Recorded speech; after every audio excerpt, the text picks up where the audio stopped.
রাজপথে আমার রক্ত কুকুরে খেয়েছে, সেই অবস্থায় মুবাশির ভূঁইয়া আমাদেরকে ছেড়ে দেয়নি।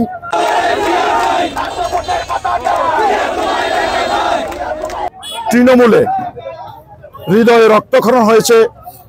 আমরা যাকে নিয়ে আমাদের আশা আকাঙ্ক্ষার প্রতীক জননেতা জনাব মুবাশির আলম ভূঁইয়াকে নিশান দিয়ে যিনি ৮ সালে নির্বাচন করেছেন এবং এখন পর্যন্ত ১৫০০ নেতা কর্মীর মামলা উনি করেছেন। আমি গুলি খেয়েছি, আমি রাজপথে আমার রক্ত কুকুরে খেয়েছে, সেই অবস্থায় মুবাশির ভূঁইয়া আমাদেরকে ছেড়ে দেয়নি। আমাকে চিকিৎসা করেছে, আমার পরিবারের খবর নিয়েছে এবং আমি নির্বাচন করেছি ধানের শীষে। সাবেক এমপি হিসাবে আমি গফুর ভূঁইয়াকে ফোন করেছিলাম যে ভাই, আমি তো ম্যাডাম আমাকে ধানের শীষ দিয়েছে, উনি ওনার বক্তব্য বলেছে তুই বালের শীষ কেন নিয়েছিস। এই হলো ওনার অবস্থা, যাকে আজকে নমিনেশন দিয়েছে তার সাথে নাই। ইনশাআল্লাহ জননেতা মুবাশির আলম ভূঁইয়াকে নমিনেশন দিলে আমরা এই সিট জনাব তারেক রহমানকে উপহার দিব। এটাই হলো আমাদের দিনে এখন যে মনোনয়ন পেয়েছে সম্ভাব্য তালিকায় এই আব্দুল গফুর ভূঁইয়া ২০০৮ সালে এই লোটাস কামালকে বিজয় লাভ করেছে, নৌকা মার্কায় বিজয় লাভ করেছে নাঙ্গলকোট ও লালমাইতে।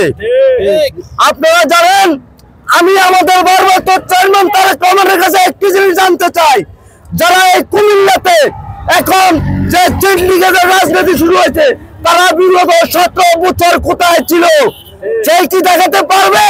কোন একটা জাকেরিয়া তারেক সুমন সেই কি বিগত ১৭ বছর কোন একটা আন্দোলনের সংগ্রামে কোন একটা ভিডিও ফুটেজ এমনকি কোন একটা ভিডিও সে দেখাতে পারবে না? কিন্তু আমাদের নেতা জনাব মুবাশির আলম ভূঁইয়া ২৮ অক্টোবরে তার অন্তত ২৮০ জন নেতা কর্মী জনগণ টাওয়ার থেকে অ্যারেস্ট হয়েছে।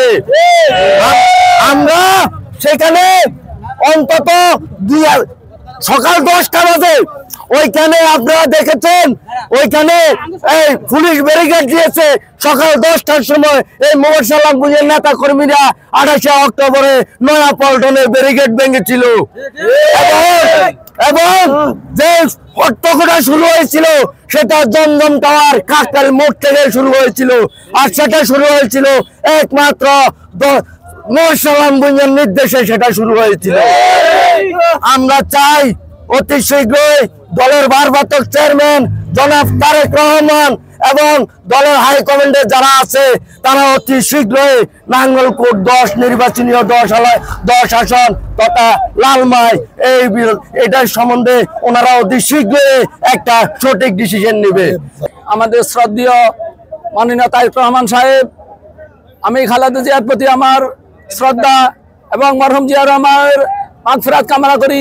আমার প্রাণের দাবি, আমরা ২০০৭ সাল থেকে ছাত্র দলের দায়িত্ব ২৪ সাল পর্যন্ত আমি ছিলাম। আলহাজ মুবাশির আলম ভূঁইয়া যে কোনো আন্দোলন সংগ্রামে আমাদেরকে উনি সহযোগিতা করছে। এখন আমাদের প্রাণের দাবি, যিনি ২০০৮ সালে আমাদের ধানের বিরুদ্ধে নির্বাচন করেছে, ধানের শীষকে বালের শীষ বলেছে, যারা কুচক্রবাদী, যারা প্রতারণা করে আমার মুবাশির আলম ভূঁইয়াকে নমিনেশন না দিয়ে ওনাকে নমিনেশন দিয়েছে। আমরা অতি সত্ত্বর তারেক রহমান সাহেবের কাছে আমাদের আকুল আবেদন, আমাদের ছাত্র দল, যুব দল, স্বেচ্ছাসেবক দল সহ আমাদের সকল অঙ্গ সংগঠনের প্রাণের দাবি, আলহাজ মুবাশির আলম ভূঁইয়াকে নমিনেশন পেরে দিয়ে জিয়া রহমানের আদর্শকে আমাদের বাস্তবায়ন করার যেন